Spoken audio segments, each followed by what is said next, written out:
conseil d'administration du Fonds monétaire international a approuvé hier les dernières revues des programmes financiers et non financiers avec le Sénégal. C'est des programmes, vous êtes habitués à nos acronymes, qui sont soutenus par l'instrument de coordination des politiques économiques, l'accord de confirmation et l'accord au titre de la facilité de crédit de confirmation. La conclusion de ces revues a permis le décaissement hier d'environ 216 millions de dollars au Sénégal, soit environ 133 milliards de francs CFA. Le Conseil a jugé satisfaisant les résultats obtenus par le Sénégal et les réformes mises en œuvre, et ce, en dépit d'un contexte international difficile. Vous connaissez ce contexte. Il y a le ralentissement de la croissance économique mondiale. Il y a la flambée des prix des produits alimentaires, des denrées alimentaires et de l'énergie. Il y a l'effet de la guerre en Ukraine. Et aussi, en début d'année, vous vous souvenez, il y a aussi l'embargo de la CEDEAO vis-à-vis du Mali, qui a aussi pesé sur l'activité économique.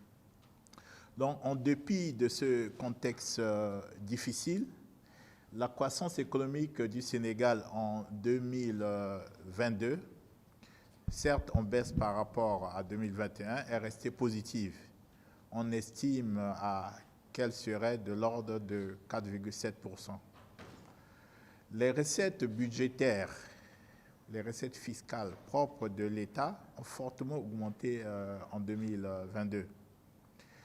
Le déficit budgétaire a été contenu au niveau convenu dans le cadre du programme, à savoir 6,2% du PIB. Et ceci en dépit des mesures de révalorisation salariale et de la forte hausse des dépenses de subvention à l'énergie. Sur le plan des réformes structurelles, les autorités la semaine dernière, ont décidé d'augmenter certains prix de l'électricité et des produits pétroliers, tout en amortissant quelque peu l'impact sur les ménages vulnérables. En outre, le gouvernement a publié une feuille de route visant à supprimer progressivement les subventions à l'énergie sur le supercarburant, l'électricité et le gasoil d'ici 2025.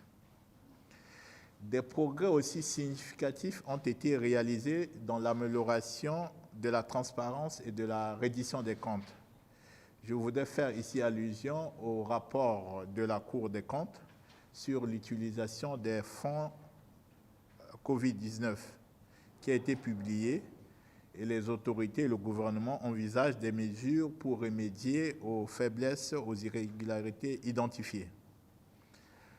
Plus récemment, il y a eu l'adoption du nouveau code des marchés publics qui favorisera désormais, dorénavant, des appels d'offres plus ouverts et plus compétitifs. Et enfin, une réforme majeure aussi qui a été mise en œuvre en 2022, c'est le cadre de gouvernance et le cadre budgétaire pour la gestion des recettes d'hydrocarbures.